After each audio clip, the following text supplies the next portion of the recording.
ವೇದಿಕೆ ಮೇಲೆ ಅನೇಕ ವಿಷಯಗಳನ್ನ ಮಾತನಾಡಿದಾರ. ಅಹಿಂದ ಸಂಘಟನೆಯ ಉದ್ದೇಶ, ಸಂಘಟನೆಯನ್ನ ಬೇರು ಮಟ್ಟದಲ್ಲಿ ಯಾವ ರೀತಿ ಕಟ್ಟಬೇಕು, ಎಲ್ಲ ರೀತಿಯನ್ನ ತಿಳಿಸಿಕೊಟ್ಟಿದ್ದಾರೆ. ವಿಶೇಷವಾಗಿ ನಮ್ಮ ವೇದಿಕೆಗೆ ಶ್ರೀ ಅವಿನಾಶ್ ದತ್ತಾ ಕಟ್ಟಿ ಅವರು ಬಂದಿದ್ದಾರೆ. ಇವರ ತಂದೆಯವರು ದತ್ತಾ ಕಟ್ಟಿ ಅವರು ರಿಪಬ್ಲಿಕನ್ ಪಾರ್ಟಿ ಆಫ್ ಇಂಡಿಯಾದಿಂದ ಜನರಲ್ ಕ್ಯಾಟಗರಿ ಒಳಗಡೆ ಪ್ರಥಮವಾಗಿರ್ತಕ್ಕಂಥ MP ಅವರು ಕರ್ನಾಟಕ ರಾಜ್ಯದಲ್ಲಿ. ಅವರ ಮಗ ಇವರು. ಅವರು ಹೋದ ನಂತರ ಇವರು ಪಾರ್ಟಿಸಿಪೇಟ್ ಮಾಡ್ತಾರ. ಕೇವಲ 20,000 ಮತಗಳಿಂದ ಸೋಲ್ತಾರ ಎರಡನೇ ಬಾರಿಗೆ. ಅವಾಗಿನ JDS ಪಕ್ಷ ಅವರಿಗೆ ಸಪೋರ್ಟ್ ಕೇಳ್ತದ, ನಾವು ನೀವು ಕೂಡಿ ಮಾಡೋಣ, ನಮ್ಮ ಪಕ್ಷದವರಿಂದ ನೀವು ಟಿಕೆಟ್ ತಗೊಳ್ರಿ ಅಂದ್ರ, ನಿಮ್ಮ ಪಕ್ಷನೂ ಬೇಡ, ಮನೋವಾದಿಗಳು ಯಾವ ಪಕ್ಷನೂ ಬೇಡ, ನನ್ನ ಸ್ವಂತ ಪಕ್ಷದಿಂದ ನಾನು ನಿಲ್ತೀನಿ ಅಂತೇಳಿ ನಿಂತು ಕೇವಲ 20,000 ಓಟ್ನಿಂದ ಇವರು ಸೋತ್ರು. ಒಂದು ವೇಳೆ JDS ನಿಂದ ಏನೋ ತಗೊಂಡಿದ್ರೆ ಅವ್ರಿಗೆ MP ಆಗಿ ಮಾಜಿ MPಗಳು ಅನ್ಸ್ಕೊಳ್ತಾ ಇದ್ರು. ಅಂತ ಒಬ್ಬ ಹಿರಿಯ ಹೋರಾಟಗಾರ ನಮ್ಮ ಮಧ್ಯೆ ಇದಾರ. ಅವ್ರ ಬಗ್ಗೆ ತಮ್ಗೆ ತಿಳಿಸ್ಬೇಕಂತೇಳಿ ನನ್ನ ಅನಿಸಿಕೆ. ಆಯ್ತು, ಎಲ್ಲವನ್ನ ಮಾತನಾಡಿದ್ದೀರಿ, ತಾವೆಲ್ಲ ಕೇಳಿದ್ದೀರಿ. ನಿಮ್ ಹೊಟ್ಟೆ ಹೊಸತಿ, ನಮ್ಮ ಹೊಟ್ಟೆ ಹೊಸತಿ. ಪಾಪ ಸರ್ ಗೊತ್ತಾಯ್ತು, ಕೆಲವೊಂದು ಶುಗರ್ ಪೇಷಂಟ್ಗಳಿತ್ತು, ಬಿಸ್ಕಿಟ್ ತಂದು ಕೊಡಿಸ್ಬಿಟ್ರಿ ಎಲ್ಲರಿಗೆ ತಿನ್ರಿ ಅಂತ ಹೇಳಿ. ಇನ್ನೇನು ಲಾಸ್ಟ್ ಒಂದು 5-10 ನಿಮಿಷ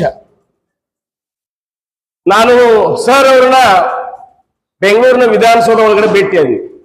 ನೀನ್ ಯಾರು ಅಂದ್ರು. ನಾ ದಲಿತ ಅಂದೆ. ಇನ್ನು ಮುಂದೆ ಆ ಪದ ನೀ ಬಳಸಬಾರ್ದು. ನೀನ್ ಯಾರು ಅಂತ ಕೇಳಿದ್ರೆ ನಾನು ಅಹಿಂದ ಮುಖಂಡ ಅಂತ ಹೇಳ್ಬೇಕಂತ ಹೇಳಿಕೊಟ್ಟವ್ರು ನನಗೆ ಮೂರ್ತಿ ಸರ್ ಅವರು. ಯಾರು ಅಂತ ಕೇಳಿದ್ರೆ ಅಹಿಂದ ಮುಖಂಡ. ದಲಿತರೇ ನಿಮ್ಗೆ ಓಟ್ ಹಾಕಲ್ಲ ಒಂದ್ ಟೈಮಲ್ಲಿ. ಯಾವ್ದು BSPನೋ RPನೋ ಏನೋ ಕೂತ್ರು, ದಲಿತರು ನಿಮ್ಗೆ ಓಟ್ ಹಾಕಲ್ಲಪ್ಪ. ಅಹಿಂದ ಅಲ್ಪಸಂಖ್ಯಾತರು, ಹಿಂದುಳಿದ ವರ್ಗದವರು ದಲಿತರನ್ನ ಸೇರಿಸ್ಕೊಂಡ್ರೆ ಒಂದು ಅದ್ಭುತವಾದಂತಹ ಶಕ್ತಿ ಆಕತ್ತೆ ಅನ್ನುವಂತ ಸಂದೇಶವನ್ನು ನಮ್ಗೆ ಕೊಟ್ರು. ಈ ಹಿಂದೆ ಬಾಬಾ ಸಾಹೇಬ್ ಅಂಬೇಡ್ಕರ್ ಒಂದು ಮಾತನ್ನ ಹೇಳ್ತಿರ್ತಾರೆ, ಭಾರತ ದೇಶದಲ್ಲಿ 6,800 ಜಾತಿಗಳದಾವ. ಈ 6,800 ಜಾತಿಗಳ ನಿರ್ಮಾಣ ಮಾಡಿದವರು ಮೂಲವಾದಿಗಳು. ಏನ್ ಹೇಳಿದ್ರಲ್ಲ, ಇತಿಹಾಸ ಹೇಳಿದ್ರಲ್ಲ, ಬ್ರಾಹ್ಮಣರು ನಿರ್ಮಾಣ ಮಾಡ್ಯಾರ.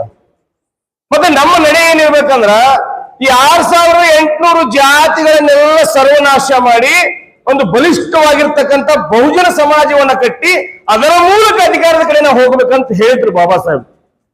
ಸತ್ಯನಾ? ಈಗ ಬಹುಜನ ಅಹಿಂದ ಬೇರೆ ಅಲ್ಲ. ಆ ಬಹುಜನರಲ್ಲಿ ಇರುವಂತವ್ರು ಈ ಅಹಿಂದದಲ್ಲಿ ಇರುವಂತವ್ರು. ಸೊ ಈ ಅಹಿಂದದ ಮೂಲಕ ಕರ್ನಾಟಕ ರಾಜ್ಯದಲ್ಲಿ ನಾವು ಕೂಡ ರಾಜಕೀಯದ ಕಡೆಗೆ ದಾಪಗಾಲ ಇಡುವಂತ ಕೆಲಸವನ್ನ ಮಾಡಬೇಕು ಬೇರು ಮಟ್ಟಿನಿಂದ. ಇದ್ರ ಮಧ್ಯೆ ಒಂದು ಮಾತನ್ನು ಹೇಳಿದ್ರೆ ಏನಪ್ಪಾ ಅಂದ್ರ, ಅದನ್ನ ನಾನು ಕೇಳಿದ ಫಸ್ಟ್ ಟೈಮ್, ಯಾಕಂದ್ರೆ ಅದ್ರ ಕಡೆ ಬಹಳ ಗಮನ ಕೊಡಂಗಿಲ್ಲ. ಸತ್ಯಯುಗ, ತ್ರೇತಾಯುಗ, ಇನ್ನೊಂದು ಅವಸರ ದ್ವಾಪರ ಯುಗ, ಕಲಿಯುಗ. ಎಷ್ಟು ನಾನು ಕೇಳಿದ್ರೆ ಲಕ್ಷ ಕೊಟ್ಟು. ಮುಂದಿನ ಯುಗ ಯಾವುದು? ಮುಂದಿನ ಯುಗ ಅಹಿಂದ ಯುಗ ಆಗಬೇಕು. 4 ಯುಗಗಳನ್ನು ನೋಡಿದ್ದೀವಿ.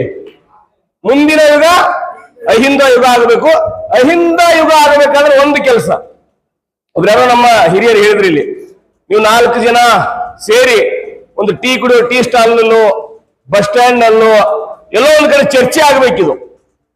ನಾವು ಮೂರ್ತಿ ಸರ್ ಕರೆದಾರ ಅಂದ್ರೆ ಯಮನಪ್ಪ ಗುಣಗಳು ಒಬ್ಬನೇ ಬರುವಂತದ್ದಲ್ಲ.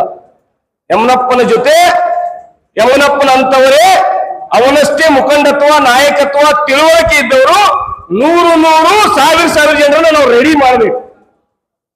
ಅವಾಗ ಮಾತ್ರ ಅಹಿಂದ ಆಗಿ ಬದಲಾವಣೆ ಆಗ್ಲಿಕ್ಕೆ ಸಾಧ್ಯ. ಭಾಷಣ ಕೇಳ್ತೀವಿ, ಇತಿಹಾಸ ಕೇಳ್ತೀವಿ, ಮತ್ತೆ ಮರೆತು ಬಿಡ್ತೀವಿ ನಾವು. ಭಾಷಣ ಇತಿಹಾಸ ನೋಡಿ, ಇವತ್ತು ರಾಜಕೀಯ ವ್ಯವಸ್ಥೆ ಎಷ್ಟು ದುರಂತಕ್ಕೆ ಹೋಗೈತೆ ಅಂದ್ರ ತಾವೆಲ್ಲ ಟಿವಿ ಮಾಧ್ಯಮಗಳಲ್ಲಿ ನೋಡ್ತಾ ಇದ್ದೀರಿ. ಸಾವಿರಾರು ಗಂಟಲೆ ಜನರನ್ನ, ಮಹಿಳೆಯರನ್ನ ಅತ್ಯಾಚಾರಕ್ಕೊಳಪಡಿಸಿರ್ತಕ್ಕಂಥ ವ್ಯಕ್ತಿ ಒಂದು ಕಡೆ, ಮತ್ತೆ ಅವರು ತಮ್ಮ ಕೂಡ ಒಂದು ಕಡೆ ಅವನ್ನ ಸಮರ್ಥನೆ ಮಾಡಿಕೊಳ್ಳುವರು. ಒಬ್ಬ ಕರ್ನಾಟಕದ ಹೆಸರಾಂತ ವ್ಯಕ್ತಿ ದೇವೇಗೌಡರು, ಅಂತ ಕುಟುಂಬದಲ್ಲಿ ಇಂಥ ಒಂದು ಅನಾಚಾರ ನಡೀತು. ಇದೆಲ್ಲದಕ್ಕೂ ಕಾರಣ ಏನಂದ್ರೆ ಈ ರಾಜಕೀಯ ವ್ಯವಸ್ಥೆನ ಹದಗೆಟ್ಟು ಹೋಗುತ್ತೆ ಎಲ್ಲ ಕಡೆನೂ. ಇವರಿಗೆ ಮಾಡ್ಲಿಕ್ಕೆ ಬೇರೆ ಏನು ಕೆಲಸ ಇಲ್ಲ. ನಾವು ಹೇಳಿದೀವಲ್ಲ, ಶೈಕ್ಷಣಿಕ, ಧಾರ್ಮಿಕ, ಆರ್ಥಿಕ, ಔದ್ಯೋಗಿಕ, ಸಾಮಾಜಿಕ, ಇದ್ರ ಬಗ್ಗೆ ಚಿಂತನೆ ಮಾಡೋರು ಯಾರು? ಸಿದ್ದಯ್ಯ ಸಾಹೇಬರಂತವ್ರು ಸಾವಿರಾರು ಮಂದಿ ಇದಾರೆ ಈ ಕರ್ನಾಟಕ ರಾಜ್ಯದಲ್ಲಿ. ಸಿದ್ದಯ್ಯ ಮೂರ್ತಿ ಅಂತ ಸಾಹೇಬರು ಸಾವಿರಾರು ಮಂದಿ ಇದಾರ. ಆದ್ರೆ ಅವ್ರು ಏನಂದ್ರ, ಬರುವಂತ ಪೆನ್ಷನ್, ತಮ್ಮ ಮಕ್ಕಳಿಗೆ ಮುಂದಿನ ನೌಕರಿ, ತಮ್ಮ ಬಂಧು ಬಳಗನೂ ಇಲ್ಲ, ತಾವಷ್ಟೇ ತಮ್ಮ ಜೀವನವನ್ನ ತಮಗಷ್ಟು ಸೀಮಿತ ಮಾಡಿಕೊಂಡು ಸತ್ತು ಹೋಗಿಬಿಡ್ತಾರ. ಅವ್ರು ಎಲ್ಲಿ ಸಾಯ್ತಾರೆ, ಎಲ್ಲಿ ಮಣ್ಣು ಕೊಡ್ತಾರೋ ಸಹಿತ ಗೊತ್ತಿರಂಗಿಲ್ಲ. ಆದ್ರೆ ಸಿದ್ದಯ್ಯ ಸಾಹೇಬರಂತವ್ರು ಹೊರಗೆ ಬಂದು ನಾವು ಆರ್ಥಿಕವಾಗಿ ಬಲಿಷ್ಠರಿದ್ದು, ಅಧಿಕಾರದಲ್ಲಿ ಇದ್ದು, ಎಲ್ಲವೂ ಇದ್ರು ಕೂಡ ಈ ಸಮಾಜಕ್ಕೆ ನಾನು ಏನಾದ್ರೂ ಒಂದು ಕೊಡುಗೆ ಕೊಡಬೇಕು, ಬದಲಾವಣೆ ಮಾಡಬೇಕು, ಅಂಬೇಡ್ಕರ್ ಸಾಹೇಬರ ದಾರಿಯಲ್ಲಿ ಬಸವಣ್ಣನವರ ದಾರಿಯಲ್ಲಿ, ಬುದ್ಧನ ದಾರಿಯಲ್ಲಿ, ಮಹಾಪುರುಷರ ಬಹುಜನ ನಾಯಕರ ದಾರಿಯಲ್ಲಿ ಸಾಗ್ಬೇಕಂತೇಳಿ ಮುಂದೆ ಬಂದಾರ. ಇದೆಲ್ಲರೂ ನಮ್ಮ ಅದೃಷ್ಟ ಇದು. ಯಾಕಂದ್ರೆ ಕೆಲವೊಂದು ಕಡೆ ನಮ್ಮ ಉತ್ತರ ಕರ್ನಾಟಕ ಭಾಗದ ಹೆಂಗೈತೆ ಹೋರಾಟಗಾರ ಅಂದ್ರೆ ಇವ್ರು ಏನ್ ಬೀದಿ ನಾಟಕ ಮಾಡೋರು ಅಂತ ತಿಳ್ಕೊಂಡ್ಬಿಟ್ರೆ ಕಡೆ ಜನ. ಒಂದ್ ಎಲ್ಲೋ ಆಫೀಸ್ ಮುಂದೆ ತಮಟೆ ಬೆಳೆದು ಒಂದು ಲೆಟರ್ ಹೆಡ್ ಕೊಡೋದು, ಅವರಿಗೆ ಧಿಕ್ಕಾರ ಇವರಿಗೆ ಧಿಕ್ಕಾರ ಮುಗೀತು ಇವ್ರದ್ದು. ಮತ್ತೆ ಮರುದಿವ್ಸ ಹೋಗಿ ನೋಡಿದ್ರೆ ಯಾವ್ದಾರ ರಾಜಕೀಯ ಪಕ್ಷದ ಅವರ ಮನೆ ಮುಂದೆ ಇವ್ರು ಇರ್ತಾರ. ಇದೆಲ್ಲ ಸರ್ಕಲ್ ನಡೀತಾ ಇರ್ತದ. ಈಗ ಹೇಳಿದ್ವಲ್ಲ ನಮ್ಗೆ ಒಳ ಮೀಸಲಾತಿ. ಅರೆ ನೀವೇ ಈ ದೇಶದ ರಾಜರಾದ್ರಿ ಅಂದ್ರೆ ನಿಮ್ಗೆ ಯಾಕೆ ಮೀಸಲಾತಿ ಬೇಕು? ನೀವು ಅಧಿಕಾರವನ್ನ ಹೇಳಿದ್ರಿ. ಸಪೋಸ್ ಉದಾಹರಣೆಗಾಗಿ ಹೇಳ್ತಾ ಇದ್ದೇನೆ, ನೀವು ಅನ್ಯತ ಬೋಸ್ಬೇಡ್ರಿ. ಈಗ ನಾವೆಲ್ಲ ಸೇರಿದೀವಪ್ಪ, ಏನೋ ಒಂದು ಟೈಮ್ ಸಿದ್ದಯ್ಯ ಸಾಹೇಬರ ಕರ್ನಾಟಕ ರಾಜ್ಯದ ಮುಖ್ಯಮಂತ್ರಿ ಆದ್ರೆ ಅಂತ ತಿಳ್ಕೊಳ್ರಿ. ಮತ್ತೆ ಯಾಕೆ ಬೇಕು ನಮಗೆ ಮೀಸಲಾತಿ? ಅಂದ್ರೆ ನಮ್ಮ ಸಮುದಾಯ ದಲಿತ ಸಮುದಾಯ ಸಿದ್ದಯ್ಯ ಸಾಹೇಬ್ರಂತ ದಲಿತ ಸಮಾಜದ ಅಥವಾ ಅಹಿಂದ ಸಮಾಜದ ಯಾರೇ ಮುಖ್ಯಮಂತ್ರಿಗಳಾದ್ರ ನಮ್ಗೆ ಯಾಕೆ ಮೀಸಲಾತಿ ಬೇಕು? ಅವಾಗ ಮೀಸಲಾತಿ ಯಾರು ಕೇಳ್ತಾರಂದ್ರ, ಈಗ ಯಾರು ನಿಜವಾದ ಅಲ್ಪಸಂಖ್ಯಾತರಲ್ಲ, ಇಲ್ಲಿ ನಿಜವಾದ ಅಲ್ಪಸಂಖ್ಯಾತರು ನಮಗೆ ಹೇಳ್ತಾರೆ, ನೀವು ಅಲ್ಪಸಂಖ್ಯಾತರು, ನೀವು ದಲಿತರು, ನೀವು ಹಿಂದುಳಿದ ವರ್ಗದವರು ಅಂತ ಹೇಳಿ. ಅವರು ನಿಜವಾದ ಅಲ್ಪಸಂಖ್ಯಾತರು ಅದಾರ. ನಾವು ಯಾವಾಗ ಬಹುಸಂಖ್ಯಾತರಾಗಿ ಅಧಿಕಾರದ ಕಡೆ ಹೋಗ್ತೀವಿ ಅವಾಗ ಅವ್ರ ಅಲ್ಪಸಂಖ್ಯಾತರಾಗ್ತಾರೆ. ಅವರು ಕೇಳ್ತಾರೆ ನಮಗೆ ಕೊಡ್ರಿ, ನಮಗಟ್ ಮೀಸಲಾತಿ ಕೊಡ್ರಿ ಅಂತ ಹೇಳಿ. ಸೊ ಅಂತ ಒಂದು ಸಂದರ್ಭ ಐತಿ. ಪ್ರತಿ ಗ್ರಾಮದ, ಪ್ರತಿ ಮನೆಯ, ಪ್ರತಿ ಬೂತ್ ಮಟ್ಟದಲ್ಲಿ ನಾವು ಹೋಗ್ಬೇಕು. ಅಹಿಂದ ಚಳವಳಿಯ ಉದ್ದೇಶ, ಅಹಿಂದ ಚಳವಳಿಯ ಕಾರ್ಯಗಳೇನು, ಇಲ್ಲಿ ಕೂತಿರ್ತಕ್ಕಂಥ ನಾಯಕರುಗಳ ವಿಚಾರಧಾರೆಗಳೇನು, ಇದೆಲ್ಲವನ್ನ ಮುಟ್ಟಿಸಿದಾಗ ಮಾತ್ರ ಇದು ಯಶಸ್ವಿ ಆಗ್ಲಿಕ್ಕೆ ಸಾಧ್ಯ ಇದೆ.